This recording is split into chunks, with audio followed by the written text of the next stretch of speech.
So monetary policy இதை நம்ம பார்க்கலாம்.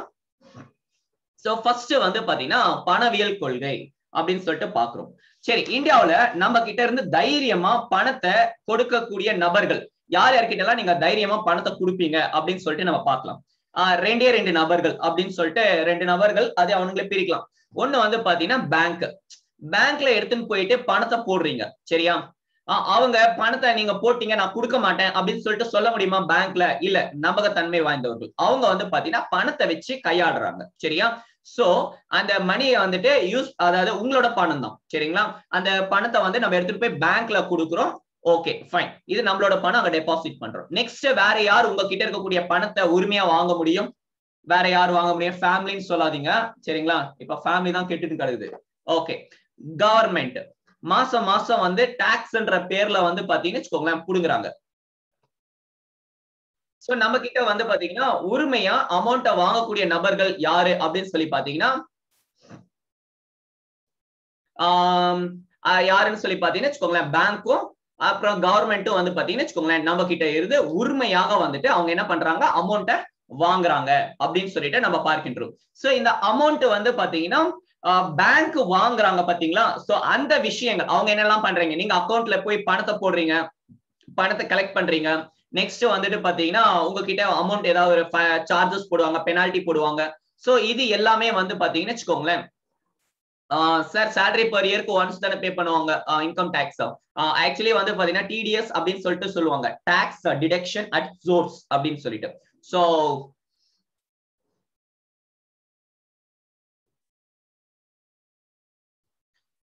வந்து பாத்தீங்கன்னா இந்த விஷயங்கள் இருக்கின்றது. சோ கவர்மெண்ட் வந்து வாங்குறாங்க, சரிங்களா? சோ சார் டாக்ஸ்ல யாரெல்லாம் பெனிஃபிட் இருக்கு? Only government or people to பீப்புளுக்குமே. இப்ப கவர்மெண்ட் வந்து இலவசமா தடுப்பூசி போடுறாங்க, கவர்மெண்ட் வந்து வாங்குறாங்க, உங்களுக்கு தடுப்பூசி போடுறாங்க, இலவசமா ரைஸ் கொடுக்குறாங்க. அது இலவசம் கிடையாது.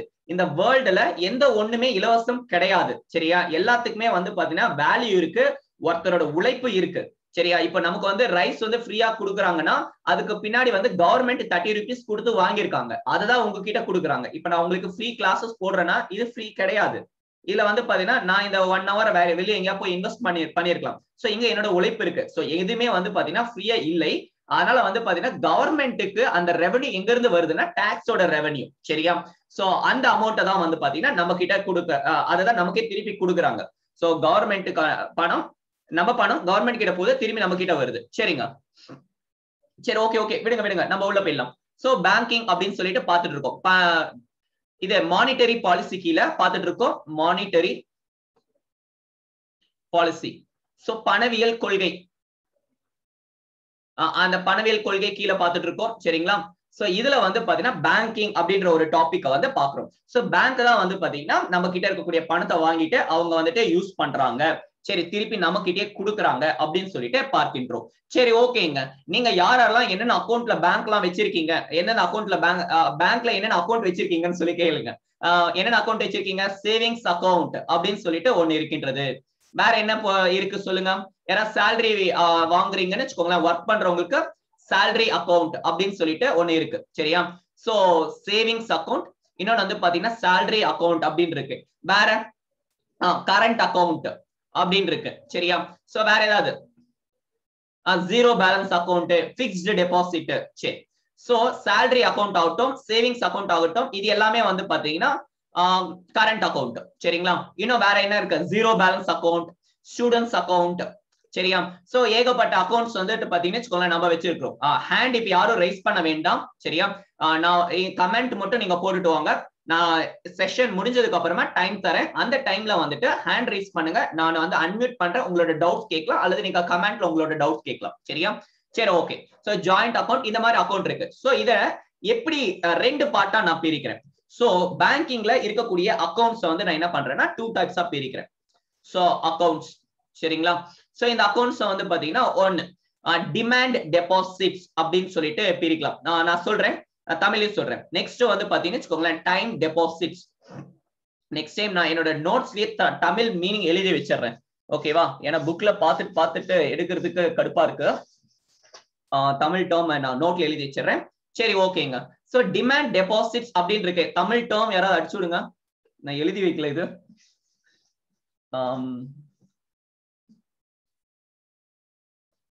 இது சேமிப்பு வைப்பு நிதி கிடைச்சிருச்சு, விடுங்க விடுங்க.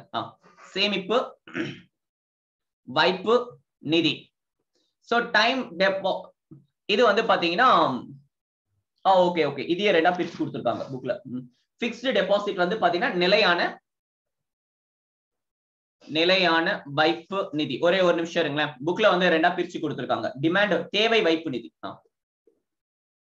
தேவை வைப்பு நிதி மன்னிக்கவும், டிமாண்ட் தேவை வைப்பு நிதின்னு சொல்லி கொடுத்திருக்காங்க. சேவிங்ஸ் டெபாசிட்ஸ் இருக்கு இல்லையா, அதை தனியா கொடுத்திருக்காங்க, அது சேமிப்பு வைப்பு நிதின்னு. சரி, நான் ரெண்டு கீழே சொல்றேன் சரிங்களா, நான் ரெண்டா பிரிச்சே சொல்றேன். சோ இதை நீங்க நோட் பண்ணிக்கோங்க. இது வந்து பாத்தீங்கன்னா நிலையான வைப்பு நிதி, கால வைப்பு நிதி, அது நல்ல டேர்ம் சரிங்களா. சோ கால வைப்பு நிதி நீங்க இந்த டேர்ம்ஸ் தான் இல்லைங்க சரியா, ஏன்னா எக்ஸாம்ல வந்து பாத்தீங்கன்னா அவங்களா டிரான்ஸ்லேட் பண்றாங்க. சரி, அதனால வந்துட்டு அப்போ டிரான்ஸ்லேட் பண்ணும்போது அவங்க என்ன டேர்ம் யூஸ் பண்றாங்களோ அதுதான் எக்ஸாம்ல கேட்க போறாங்க. சோ இங்கிலீஷ் டேர்ம்ஸ் நீங்க பிராக்கெட்ல போட்டு வச்சுக்கோங்க, தமிழ் எழுதி வச்சுக்கோங்க சரிங்களா.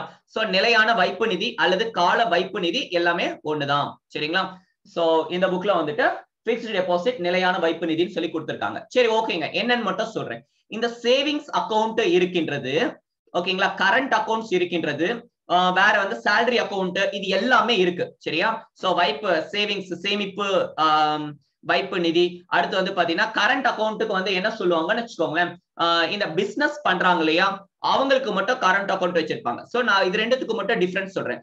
சேவிங்ஸ் அக்கௌண்ட்னாலும் சரி, சேலரி அக்கௌண்ட்னாலும் சரி, ஜாயிண்ட் அக்கௌண்ட், என்னென்ன அக்கௌண்ட் வச்சிருக்கீங்களோ எல்லாமே இந்த கான்செப்ட் தான், சேவிங்ஸ் அக்கௌண்ட் கான்செப்ட் கீழே தான் வரும். நான் சொல்றது புரியுதா? இப்ப என்னோடது சேலரி அக்கௌண்ட், ஆனாலும் வந்து பாத்தீங்கன்னா இது எல்லாமே வந்து பாத்தீங்கன்னா வச்சுக்கோங்களேன் அந்த இந்த சேவிங்ஸ் அக்கௌண்ட் கீழே தான் வரும். நான் சொல்ற கான்செப்ட் புரிஞ்சது இல்லையா? நெக்ஸ்ட், இது கான்செப்ட் தான் வந்து வேரி ஆகும் ஒரு இதுக்கும். என்ன சொல்றது, இப்போ வந்து பாத்தீங்கன்னா சேலரி அக்கௌண்ட்ல வந்துட்டு ஜீரோ பேலன்ஸ் அக்கௌண்ட். சோ இதுவே நீங்க சேவிங்ஸ் அக்கௌண்ட் வச்சிருக்கீங்கன்னு வச்சுக்கோங்களேன், மினிமம் 1000 rupees, மினிமம் 5000 rupees அப்படின்னு சொல்லிட்டு மினிமம் பேலன்ஸை மெயின்டைன் பண்ணும். இன்னொன்று இருக்கு கரண்ட் அக்கௌண்ட். சோ இப்ப ரெண்டுத்துக்கு மட்டும் நான் டிஃபரன்ஸ் சொல்றேன். இந்த அமௌண்ட் நீங்க எவ்வளவு போட்டிருக்கீங்களோ அதுக்கு வட்டி வந்து பேங்க்ல இருந்து கொடுப்பாங்க. சோ தட் இஸ் கால்ட் இது சேவிங்ஸ் அக்கௌண்ட். நான் சொல்றது புரியுதா? இப்போ 10,000 ரூபாய் போட்டு வச்சிருக்கீங்கன்னு வச்சுக்கோங்க, 10,000 ரூபாய்க்கு வட்டி ஒரு 10 ரூபாய் 5 ரூபாய் ஏதாவது போட்டு கொடுப்பாங்க. அது வந்து பாத்தீங்கன்னா சேவிங்ஸ் அக்கௌண்ட். சேலரி அக்கௌண்ட்டுக்கு அதே மாதிரி தான் போட்டு கொடுப்பாங்க. இது ஜாயிண்ட் அக்கௌண்ட்டுக்கும் அதே மாதிரி இருக்கும். சோ இது எல்லாத்தையும் நான் எதுக்குள்ள கொண்டு வரேன்னா சேவிங்ஸ் அக்கௌண்ட் கீழே வந்து நான் கொண்டு வரேன்.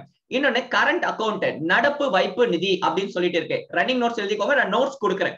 நான் நோட்ஸ் கொடுக்கும் போது எழுதிக்கலாம், பட் ரன்னிங் நோட்ஸ்மே நீங்க எழுதி வச்சுக்கோங்க. இதுக்கு நான் சேவிங்ஸ் அக்கௌண்ட்னா என்ன அப்படின்னு சொல்லிட்டு 2 லைன் நான் நோட்ஸ் தருவேன் சரியா. சரி, சோ கரண்ட் அக்கௌண்ட்ன்றது நடப்பு வைப்பு நிதி அப்படின்னு சொல்லிட்டு நம்ம பார்க்கின்றோம். இது வந்து பாத்தீங்கன்னா பெரிய பெரிய டிரான்சாக்சன் பண்றவங்களுக்கு சரியா. இப்ப நீங்க போயிட்டு பேங்க்ல போயிட்டு ஏடிஎம்ல ஒரு அமௌண்ட் டிரான்சாக்சன் பண்றீங்கன்னு பாத்தீங்கன்னா ஒரு லிமிட் தான் இருக்கும். இப்போ 10 லட்சம் 50 லட்சம் அப்படி டிரான்சாக்சன் பண்றீங்கன்னா பண்ண முடியாது. ஏன்னா உங்களோட அக்கௌண்டோட லிமிட் வந்து சேவிங்ஸ் அக்கௌண்ட் அது கம்மியா தான் இருக்கும். அதுக்கு என்ன பண்றதுன்னா கரண்ட் அக்கௌண்ட்டுக்கு போறாங்க. சோ கரண்ட் அக்கௌண்ட்டுக்கு பேங்க் சைட்ல இருந்து எந்த ஒரு இதுவுமே கொடுக்க மாட்டாங்க, சார்ஜ் என்ன சொல்றது இன்ட்ரெஸ்ட் எதுவுமே கொடுக்க மாட்டாங்க கரண்ட் அக்கௌண்ட்டுக்கு. நீங்க தான் அந்த கரண்ட் அக்கௌண்ட்டை யூஸ் பண்றதுக்கு கொஞ்சம் சார்ஜஸ் நீங்க பே பண்ணும். அமௌண்ட் வந்து பாத்தீங்கன்னா சர்வீஸ் சார்ஜ் மாதிரி வந்துட்டு பேங்க்கு கொடுக்கணும். So this is current account. So இது எல்லாமே உங்களுக்கு தெரியும் சரியா. சரி ஓகேங்க, நம்ம இங்க வருவோம். டிமாண்ட் டெபாசிட் அப்படின்னா என்ன அப்படின்னு பாத்தீங்கன்னா, நீங்க இன்னைக்கு போய் ஏடிஎம்ல வந்துட்டு போடுறீங்க, உடனே பணம் வந்துருது. பேங்க்ல போயிட்டு செலான் ஃபில் பண்ணி கொடுக்குறீங்க, வித்ட்ரால் செலான். சோ அவங்க வந்து உடனே பணம் கொடுத்துறாங்க. இப்போ வந்துட்டு இன்னைக்கு ஏடிஎம் போட்டு நாளைக்கு தான் இல்ல ஒரு வாரம் கழிச்சு வர சொல்லுதா? நோ, உடனே பணம் போட்ட உடனே பணம் வந்துருது. ஆட்டோமேட்டிக் டெல்லர் மிஷின், உடனே ஆட்டோமேட்டிக்கா வந்துரும். சோ பேங்க்ல நீங்க போய் செலான் கொடுத்த உடனே கொடுத்துருவாங்க. யாராவது சொல்லியிருக்காங்களா இன்னைக்கு நான் கொடுக்க முடியாது அடுத்த வாரம் வாடா அப்படின்னு சொல்லிட்டு யாராவது சொல்லியிருக்காங்களா? நோ. சோ டிமாண்ட் பண்ண உடனே அவங்க கொடுத்துதான் ஆகணும். அந்த மாதிரி அக்கௌண்ட்ஸ் எல்லாமே, அந்த மாதிரி டெபாசிட்ஸ் எல்லாமே என்ன சொல்லுவாங்கன்னா demand deposits. Example savings account, current accounts, வேற என்னென்ன அக்கௌண்ட்ஸ் நீங்க உடனே போய் பணத்தை போடுறீங்க எடுக்கிறீங்களோ அது எல்லாமே டிமாண்ட் டெபாசிட்ஸ் அப்படின்னு சொல்லிட்டு நம்ம பார்க்கின்றோம் சரிங்களா. சோ ஏதாவது டவுட் இருக்கா? டிமாண்ட் டெபாசிட்ஸ் தேவை வைப்பு நிதி ஏதாவது டவுட்ஸ் இருக்கா? ஏதாவது இருந்துச்சுன்னா அப்படியே கமெண்ட் போடுங்க சரியா. ஓகேனா அடுத்து போலாம். சோ டைம் டெபாசிட்ஸ் வந்து பாத்தீங்கன்னா என்ன சொல்றாங்கன்னா பிக்ஸ்டு டெபாசிட் அப்படின்னு சொல்லிட்டு சொல்லுவோம். இத டேர்ம் டெபாசிட் அப்படின்னு கூட சொல்லுவாங்க. 5 வருஷத்துக்கு பணத்தை எடுக்க முடியாது. 3 வருஷத்துக்கு போட்டோம்னா 3 வருஷத்துக்கு எடுக்க முடியாது, பணம் கட்டிட்டே போயிட்டே இருக்கும். சோ இது எல்லாமே வந்து பாத்தீங்கன்னா டைம் டெபாசிட் அப்படின்னு சொல்லிட்டு சொல்லுவாங்க. சரிங்களா? சோ அடிக்கடி ஒரு டேர்ம், எதுக்காக இந்த 2 டெபாசிட்டை மட்டும் எடுத்திருக்கேன் அப்படின்னா NDTL அப்படின்னு சொல்லிட்டு ஒரு டேர்ம் இருக்கின்றது. அடிக்கடி இந்த டேர்ம் வந்து நீங்க படிப்பீங்க. நெட் டிமாண்ட் டைம் லைபிலிட்டிஸ் அப்படின்னு சொல்றாங்க. சோ நெட்னா நிகர, டிமாண்ட் அக்கௌண்ட் பார்த்தோம் இல்லையா, இது நெக்ஸ்ட் டைம் டெபாசிட், லைபிலிட்டிஸ்னா திருப்பி கொடுக்க வேண்டிய அந்த பணங்கள். சரியா? சோ பேங்கோட பணம் கிடையாது, இது திருப்பி மக்களுக்கு கொடுக்கணும். சோ பேங்க்ல இருக்கக்கூடிய நெட்னா மொத்தம் நிகர, ஓகேங்களா, டாக்ஸ் அது கொடுக்க வேண்டியதெல்லாம் போய் லாஸ்ட்ல இருக்கும் இல்லையா அது. சோ அந்த நிகர எவ்வளோ டிமாண்ட் டெபாசிட் பணம் இருக்கு, எவ்வளோ டைம் டெபாசிட் பணம் இருக்கு, அது எவ்வளவு இருக்கு, இததான் வந்துட்டு கால்குலேட் பண்றதுதான் வந்து பாத்தீங்கன்னா NDTL அப்படின்னு சொல்லிட்டு சொல்லுவாங்க. சோ நான் அடிக்கடி வந்து பாத்தீங்கன்னா வச்சுக்கோங்களேன், repo rate, reverse repo rate, அதுக்கப்புறமா வந்து பாத்தீங்கன்னா MSF அதெல்லாம் படிக்கும்போது இந்த பாயிண்ட் நான் சொல்லுவேன், அங்க நம்ம பார்ப்போம். சோ இது ரெண்டுத்துல ஏதாவது டவுட்ஸ் இருக்கா? இது ரெண்டுத்துல ஏதாவது டவுட்ஸ் இருக்கா? ரெண்டுத்துல ஏதாவது டவுட்ஸ் இருந்துச்சுன்னா கேளுங்க. No doubts. NDTL. சோ இந்த மேல பார்த்தோம் இல்லையா பணம், இந்த மேல பார்த்தோம் இல்லையா டிமாண்ட் டெபாசிட், டைம் டெபாசிட், இதுதான், இத ரெண்டுத்தை தான் வந்து பாத்தீங்கன்னா NDTL அப்படின்னு சொல்லிட்டு சொல்றோம். சரிங்களா? இந்த டிமாண்ட் டெபாசிட் பணம், டிமாண்ட் டெபாசிட்னா இது savings account, current account, joint account, salary account, என்னென்ன ஸ்டூடெண்ட் அக்கௌண்ட், என்னென்ன அக்கௌண்ட் வச்சிருக்கீங்களோ அந்த அக்கௌண்ட். நெக்ஸ்ட் டைம் டெபாசிட்ன்றது ஒரு டேர்முக்கு வந்து 3 வருஷம் 5 வருஷம் சொல்லிட்டு வச்சிருப்பீங்க. சோ அந்த பணம். சோ ஒட்டுமொத்த பணத்துக்கு என்ன சொல்றாங்கன்னா NDTL அப்படின்னு சொல்லிட்டு சொல்றாங்க. சரியா? சரி, okay. Net demand time liabilities, ஓகேவா? சோ இது வந்து பேங்க் அப்படின்னு சொல்லிட்டு பேங்க்ல இருக்கக்கூடிய NDTL எவ்வளவுப்பா உங்க பேங்க்ல NDTL இருக்குன்னு சொன்னா ஒருத்தன் 100 கோடி சொல்லுவோம். உங்க பேங்க்ல எவ்வளவுப்பா NDTL இருக்குன்னா 500 கோடி சொல்றோம். சோ இவனை விட இவன இடத்துல வந்து பாத்தீங்கன்னா அதிகமா மக்கள் வந்து இன்வெஸ்ட்மெண்ட் பண்ணி வச்சிருக்காங்க அப்படின்னு சொல்லிட்டு அர்த்தம்.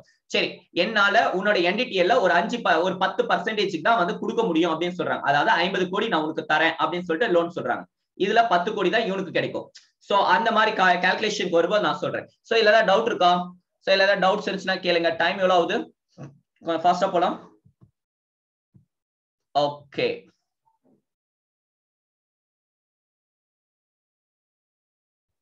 ஓகே டைம் இருக்கும். ஓகேங்க. சோ இப்போ நம்ம இது வந்து பேசிக் திங்ஸ். சரிங்களா? பேங்க்ல இருக்கக்கூடிய விஷயங்கள். நம்ம வந்து டாபிக் உள்ள போயிடலாம்.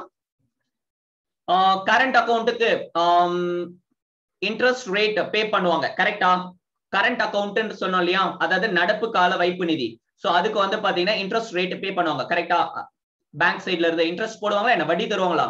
நோ, கொடுக்க மாட்டாங்க. அதை யூஸ் பண்றோம், அதுக்காக நாம தான் வந்து பாத்தீங்கன்னா சார்ஜஸ் கொடுக்குறோம். சரியா? சோ மத்த அக்கௌண்ட்ஸ்க்கு எல்லாத்துக்குமே வந்து பாத்தீங்கன்னா வட்டி கொடுப்பாங்க. சோ எக்ஸாம்ல இந்த மாதிரி கேட்கலாம். ஓகே, சோ இத பத்தி நான் அப்புறம் நோட்ஸ் கொடுக்குறேன். நம்ம டாபிக் வந்து பாத்தீங்கன்னா RBI ல இருந்து ஸ்டார்ட் ஆகின்றது. சரிங்களா? சோ RBI ஸ்டார்ட் பண்ணிப்போம். வேற ஏதாவது டவுட்ஸ் இருந்தாலும் நீங்க கேட்கலாம்.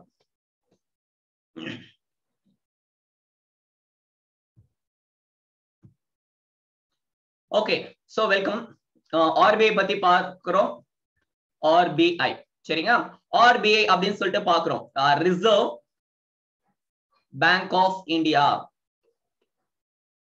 நோட்ஸ் ஷார்ட்டா எழுதுங்க. நான் எழுதி போடுறதே ஷார்ட்டா இருக்கும். எழுதும் போது ஒரு டாபிக் சொன்னேன்னு ஒரு டாபிக்லயும் கொஞ்சம் 2-3 லைன் விட்டுட்டு எழுதுங்க. சரியா? அப்புறம் நோட்ல வந்து 70% தான் ஃபில் பண்ணணும். இங்க இருந்து இவ்வளவுதான் எழுதணும். கீழே இருக்கக்கூடிய இந்த போர்ஷன் விட்டுருங்க. சரியா? அங்க ஃபில் பண்ண வேண்டாம். சரி, ஓகேங்க. ரிசர்வ் பேங்க் ஆஃப் இந்தியா அப்படின்னு சொல்லிட்டு ஒண்ணு இருக்கு, எல்லாருக்குமே தெரியும். நான் இன்னைக்கு உங்களுக்கு ஒரு உண்மையை சொல்ல போறேன். இந்த பேங்க் யாரோடது, இந்த பேங்க் யாருது அப்படின்னு சொல்லிட்டு நான் கேட்கிறேன். உங்களுக்கு ஒரு உண்மையை சொல்ல போறேன். யாருது? கமெண்ட் போட்டே வாங்க. சரிங்களா? சோ இந்த ரிசர்வ் பேங்க் ஆஃப் இந்தியா வந்து government India, people, central government சொல்லிருக்கீங்க. உண்மையா சொல்லணும்னு வச்சுக்கோங்களேன், நீங்க போயிட்டு கூகுள்ல சர்ச் பண்ணுங்க, RBI வந்து யாரோடது அப்படின்னு சொல்லிட்டு. It is an autonomous body. சரியா? பட் இது வந்து பாத்தீங்கன்னா இதுக்கு பின்னாடி ஒரு ஸ்டோரி இருக்குங்க. RBI வந்து பாத்தீங்கன்னா இந்தியாவதே கிடையாது, RBI வந்து கவர்மெண்ட் கிடையாது அப்படின்னு சொல்லிக்கிட்டு ஒரு ஸ்டோரி இருக்கு. அதை பத்தி நீங்க ஃபர்தரா போய் பாருங்க. RBI ஓட சொந்தக்காரர் யாரோ ஒருத்தர் அப்படின்னு சொல்லிட்டு XYZ பேரு, ஓகேங்களா? அவர் பேரை வேணா நான் ரெக்கார்டர் செஷனை பாஸ் பண்ணிட்டு நான் சொல்றேன்.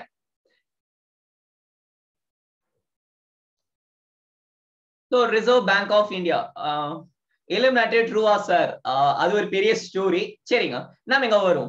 சோ இந்த ஆர்பிஐ வந்து எப்போ எஸ்டாப்ளிஷ் பண்ணாங்க? எக்ஸாம்ல கேட்காத எக்ஸாம்ஸ் கிடையாது, நிறைய தடவை வந்து பாத்தீங்கன்னு வச்சுக்கோங்களேன் கேட்டுட்டாங்க. சோ சொல்லுங்க, எந்த ஆண்டு உருவாக்கப்பட்டது? 1935. சரிங்களா, 1935. அப்போ அன்னைக்கு கிளாஸ்ல 1934 ஏதோ கேட்டு வச்சிருந்தீங்களே அப்படின்னு சொல்லிட்டு கேப்பீங்க ஒரு சிலர். சரிங்களா, யா. சோ ஆக்சுவலி என்ன பண்ணாங்கன்னா, ஹில்டன் யங் கமிட்டி அப்படின்னு சொல்லிட்டு ஒரு கமிட்டி போடுறாங்க. தமிழ் அப்படியே எழுதிக்கோங்க, Hilton young committee. Hilton young committee அப்படின்னு சொல்லிட்டு ஒரு கமிட்டி வந்து ரெக்கமெண்டேஷன் பண்ணுது. சரியா, சோ அந்த கமிட்டி போட்டு வந்து பாத்தீங்கன்னா இவங்க கொடுத்த ரிப்போர்ட்டின் அடிப்படையில் 1934 ஆர்பிஐ ஆக்ட் வருகின்றது. RBI act 1934. சரியா, ஹில்டன் யங் கமிட்டி எப்ப போட்டாங்க? நான் ஒரு 3 கேள்வி கேட்கிறேன். ஹில்டன் யங் கமிட்டி எப்போ போட்டாங்க? போடும்போது இது கமிட்டி போட்டு ரெக்கமெண்டேஷன் கொடுக்கின்றது. சரிங்களா, நெக்ஸ்ட் இல்ல நோ நோ. சரி, சோ லிசன், இந்த கமிட்டி ரெக்கமெண்டேஷன் கொடுக்கின்றது. இதுல வந்து பாத்தீங்கன்னா எவ்வளவு பேட் அப் கேபிட்டல் இருந்துச்சு? எவ்வளவு பேட் அப் கேபிட்டல் இருந்துச்சு ஃபர்ஸ்ட்? சரியா, ஆர்பிஐ வந்துட்டு கிரியேட் பண்ணும்போது பேட் அப் கேபிட்டல்னா அதை உருவாக்கும் போது எவ்வளவு இருந்துச்சு? சரியா, சோ அதுக்கப்புறம் இது எப்போ நேஷனலைஸ் பண்ணாங்க? இன்னும் நிறைய கேள்விகள் நான் கேட்கிறேன், அதை நீங்க கண்டுபிடிச்சிட்டு வாங்க. சரிங்களா, ஆர்பிஐ பத்தி ஒரு சில ஃபேக்சுவல் இன்ஃபர்மேஷன் கேட்கிறேன். சரி, ஓகே, இத நான் கான்செப்ட் சொல்லிட்டு போயிடுறேன். சரிங்களா, ஆர்பிஐயோட ஹெட் குவார்டர்ஸ் எங்க இருக்கு, அதுல என்ன இது யூஸ் பண்றாங்க, அது கூட நிறைய கேள்விகள் நான் யூசுவலா கேட்போம்.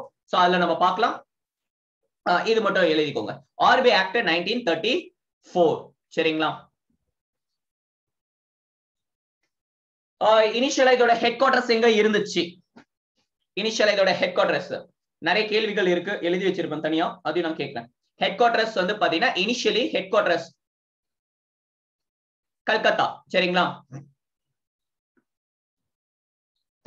தொடக்க காலத்தில் கொல்கத்தாவில் இருந்தது. கல்கத்தாவில் இருந்தது. பிறகு 1937 ஷிஃப்டட் டு மும்பை. பிறகு மும்பைக்கு மாற்றப்பட்டது. சரிங்களா, மும்பை. சரிங்களா, மும்பைக்கு மாற்றப்பட்டது. சரி, இன்னும் ஒரு சில அடிஷனல் கேள்விகள்.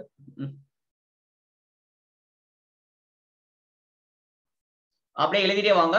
சரியா, ஃபைன். சரிங்க, அடுத்து வந்துட்டு நம்ம பார்க்க வேண்டியது என்ன அப்படின்னா, ஆர்பிஐ ஃபேக்ட்ஸ் அப்படின்னு சொல்லி போட்டுக்கோங்க. ஒரு செப்பரேட் பேஜ்ல எழுதிக்கோங்க, ஆர்பிஐ ஃபேக்ட்ஸ் அப்படின்னு சொல்லிட்டு. யா, ஆர்பிஐ ஃபேக்ட்ஸ் அப்படின்னு சொல்லி போட்டுக்கோங்க. நாளைக்கு வந்து ஃபுல்லாவே ரெப்போ ரேட்னா என்ன, ரிவர்ஸ் ரெப்போ ரேட்னா என்ன, இது capital SLR statutory liquidity ratio இது எப்படி கால்குலேட் பண்றாங்க, அது எல்லாத்தையும் நாளைக்கு கிளாஸ்ல நம்ம பார்க்க போறோம். சரியா, சோ அது டாபிக் சூப்பரா இருக்கும், ஏன்னா இது பேசிக்ஸ் தான் பார்த்துட்டு இருக்கோம் இன்னமும். சரியா, சரி, ஓகேங்க. உங்களுக்கான கேள்விகள் ஒரே ஒரு நிமிஷம் எடுத்துக்கிறேன். ஃபர்ஸ்ட் ஒன், ஆர்பிஐயோட லோகோ, ஆர்பிஐயோட சின்னம் என்ன, அதுக்கு பேரு, அதுல இருக்கக்கூடிய அனிமல்ஸ் என்ன? சரிங்களா, அடுத்து ஆர்பிஐயோட ஃபர்ஸ்ட் கவர்னர். பார்த்துட்டு வாங்க, சப்போஸ் ஏதாவது கிடைக்கலன்னா நாளைக்கு நான் சொல்றேன் எல்லா பாயிண்ட்ஸுமே. ஆர்பிஐயோட ஃபர்ஸ்ட் கவர்னர், ஆர்பிஐ முதல் கவர்னர். கவர்னர் ஆர்பிஐயோட first Indian governor Osborne Smith. Good, Indian governor. இந்த கவர்னரோட வைஃப் பேர் என்ன? சரிங்களா, சரி, ஓகே, ஏன் அந்த வைஃபை கேக்குறேன். ஓகேங்க, ஆர்பிஐயோட ஃபர்ஸ்ட் இந்தியன் கவர்னர். சரிங்களா, அவங்க வைஃப் பேரையும் எழுதிட்டு வாங்க. சரியா, அவங்க வந்து யூனிட் 8ல நான் எடுத்திருக்கேன் கிளாஸ், அதனால கேக்குறேன். சரிங்க, அடுத்து வந்து ஆர்பிஐயோட லோகோ சொல்லியாச்சு. ஆர்பிஐ லோகோல இருக்கக்கூடிய அனிமல்ஸ், அதுக்கு பேர் ஒண்ணு இருக்குங்க, அதையும் எழுதிக்கோங்க. நெக்ஸ்ட் வந்து பாத்தீங்கன்னா material, Durgabai Deshmukh. Good, CD Deshmukh. Good, சரிங்க. Material used for printing, Tamil medium நான் சொல்றேன், அந்த அப்படி டிகேட் பண்றது எழுதிக்கோங்க. Material used for printing currencies. சரிங்களா? சோ இந்த கரன்சிஸ் இந்த அச்சடிக்கிறது இருக்கு, இந்த காகிதத்தாள் இல்ல பணத்தாள்களை அச்சடிப்பதற்கு பயன்படுத்தக்கூடிய மெட்டீரியல் என்னென்னலாம் யூஸ் பண்றாங்க அப்படின்னு சொல்லிட்டு, சரியா? சோ உங்களுக்கு புரிஞ்ச மாதிரி அப்படியே எழுதிட்டே வாங்க. சோ இது so how many languages இருக்கின்றது, how many languages இருக்கின்றது, ஓகேவா? மொத்தமாவே சேர்த்து இங்கிலீஷ் அது எல்லாத்தையும் சேர்த்து, சரிங்களா? அது போடுங்க. எத்தனை மொழிகள் உள்ளன? 18? நோ. சரி, எனக்கு நீங்க கிளாரிஃபையோட நாளைக்கு சொல்லுங்க. பாக்ஸ்ல எவ்வளவு மொழிகள் இருக்கு, ஃப்ரண்ட்ல எவ்வளவு மொழிகள் இருக்கு அப்படின்னு சொல்லிட்டு. சரி, நெக்ஸ்ட் வந்து பாத்தீங்கன்னா features of currency. Features of currency. So currencies so என்ன இருக்குன்னா, என்னது 10 ரூபாய், 100 ரூபாய், 20 ரூபாய், இந்த காயின்ஸ் கரன்சி எல்லாம் இருக்கு இல்லையா? சோ எக்ஸெட்ரா அப் டு எவ்வளவு வரைக்கும் இருக்கோ, 1000 ரூபீஸ் இது 2000 ரூபீஸ் வரைக்கும் வச்சிருக்கோம் இல்லையா? இப்ப 2000 ரூபாயில வந்து மங்கள்யான், 100 ரூபாயில வந்து பாத்தீங்கன்னா ராணி கி வாவ், அதுக்கப்புறமா 200 ரூபாயில வந்து என்ன இருக்கு, 500 ரூபாயில என்ன இருக்கு, அது எல்லாத்தையுமே சேர்த்து வச்சுக்கிட்டு நியூ கரன்சி. நெக்ஸ்ட் வந்து ஓல்டு, ரெண்டுத்தையும் பார்த்து வச்சுக்கோங்க. எதுக்கு இதை பாக்குறோம்னா, இது வந்து பாத்தீங்கன்னா எஸ்எஸ்சி எக்ஸாம்ல கேட்டிருந்தாங்க. அப்புறம் ஆர்ஆர்பி இந்த எக்ஸாம் இருக்கு இல்லையா, ரயில்வேஸ், சோ அந்த எக்ஸாம்ல கேட்டிருந்தாங்க, சரிங்களா? சோ அதுல வந்து பாத்துக்கோங்க. 11 ஆயிடுச்சா? சரி, ஓகே, இருங்க 2 நிமிஷம் முடிச்சிடலாம். சோ நெக்ஸ்ட் வந்து பாத்தீங்கன்னா ஆர்பிஐ ரெக்கமெண்டேஷன் கமிட்டி, சொல்லிட்டு ஆன்சரு ஆர்பிஐ பரிந்துரை குழு, ஆர்பிஐ பரிந்துரைத்த குழு, RBI recommendation committee, recommended committee and year, ஓகேங்களா? அதாவது எப்போ இத அப்பாயின்மெண்ட் பண்ணாங்க, அவங்க எப்போ ரிப்போர்ட்டை சப்மிட் பண்ணாங்க, சப்மிட்டட் இயர், அப்பாயின்மெண்ட் பண்ணது எப்போ, இத சப்மிட் பண்ணது எப்போ. சோ இது ரெண்டுத்தையும் பார்த்துக் கொள்ளுங்க, சரிங்களா? நாளைக்கு இது எல்லாத்துக்கும் பாயிண்ட்ஸ் தரேன். April 1 Hilton committee. சரி, ஓகே, விடுங்க. அடுத்து வந்து என்ன எழுதி வச்சிருக்கோம், tenure of RBI governor. So RBI கவர்னரோட பதவி காலம், சரியா? So at present RBI governor, சரிங்களா? அட் பிரசன்ட் யாரு, சரிங்களா? கவர்னர். சரி, உங்களுக்கு புரிஞ்ச மாதிரி எழுதிட்டே வாங்க. இது எல்லாமே எக்ஸாம்ல கேட்டதுதான், சரிங்களா? ஓகே, வேற ஆர்பிஐயோட ரீஜனல் ஆபீஸ் எவ்வளவு இருக்குன்னு மட்டும் பாருங்க. எங்க இருக்கு அப்படின்றது வேண்டாம், புக்ல இருக்கு அந்த பாயிண்ட்ஸ் எல்லாமே, சரிங்களா? ஆர்பிஐயோட ரீஜனல் ஆபீசஸ். ஓகே, நெக்ஸ்ட் வந்து பாத்தீங்கன்னா ஸ்ட்ரக்சர், அது நாளைக்கு நான் எடுக்கிறேன். ஸ்ட்ரக்சர் வேண்டாம். ஆர்பிஐ இருக்காங்க, ஆர்பிஐ டெப்டி கவர்னர் யார் இருக்காங்க, அதுக்கப்புறமா வந்து பாத்தீங்கன்னா டைரக்டர்ஸ் யார் இருக்காங்க, அது எல்லாத்தையும் நான் கிளாஸ்ல எடுக்கிறேன். சரி, ஆர்பிஐ வந்து பாத்தீங்கன்னா எந்த மினிஸ்ட்ரி கீழே வருது? RBI comes under which ministry? RBI எந்த அமைச்சகத்திற்கு கீழ் வருகிறது? under which ministry? ஆர்பிஐ எந்த அமைச்சகத்திற்கு கீழாக வருகிறது, சரிங்களா? ஓகேவா? அடுத்து வந்து பாத்தீங்கன்னா 1 ரூபாய் நோட்டில், 1 rupees நோட் இருக்கு இல்லையா, இதுல யாரோட சைன் இருக்கும்? ஆர்பிஐயோட கவர்னர் சைன் கிடையாது, சரிங்களா? 1 rupee நோட்ல அப்ப எக்ஸெப்ட் 1 rupee நோட்ஸ் எல்லாமே வந்து பாத்தீங்கன்னா ஆர்பிஐயோட கவர்னர் சைன் இருக்கும். 1 rupee நோட்ஸ்ல யாரோட சைன் இருக்கும், சரிங்களா? Next coins are printed by, coins are minted by, so coins அச்சடிப்பது யாரு, சரிங்களா? சரிங்க, இவ்வளவு போதும். இன்னும் கொஞ்சம் கொஸ்டின்ஸ் வந்து நாளைக்கு நான் தரேன். சோ இது மட்டும் நீங்க பார்த்து கொண்டால் போதுமானது. டைம் ஆயிடுச்சு நமக்கு, சரியா? So Indian coinage act, so என்னென்னலாம் இருக்கு, எம்ஆர்பி, ப்ரொபோஷனல் ரெப்ரசன்டேஷன் சிஸ்டம், எல்லாத்தையுமே நான் கிளாஸ்ல நான் பேச போறேன், சரியா? சோ டீடைல்டா இருக்கும், சரிங்களா? சோ தேங்க்யூ, பை, நன்றி, வணக்கம். இதுக்கு ஆன்சர் கண்டுபிடிச்சாங்க, நாளைக்கு இதே பேஜ்ல நம்ம ஆன்சர் எழுதலாம், சரியா? So thank you. சோ யாருக்காவது ஏதாவது டவுட்ஸ் இருக்கா, ஏதாவது இருந்துச்சுன்னா சொல்லுங்க. இப்ப செஷன் எண்ட் பண்ண போறேன், எனக்கு டைம் ஆயிடுச்சு. அடுத்து 11:15 கிளாஸ் இருக்கு. ஓகேங்க, தேங்க்யூ.